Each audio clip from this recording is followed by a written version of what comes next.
na aham giang phan lang kim lâu giờ ho và dài re phát thầy na chu nay hin vô dình ta hen cũng có so đi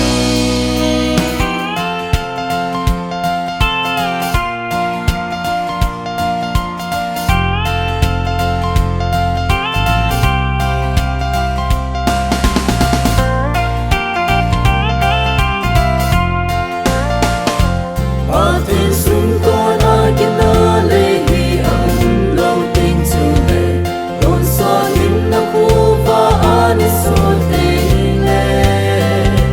a có tin a lung tu te nơi pi pang ga lang khan nam ba chu a min ki tu na sung a ka uni smile through your heart is shaking smile even though it's breaking when there's cloud in the sky. You can try through your fear and sorrow smile, and tomorrow you will see the sun shining bright. Smile.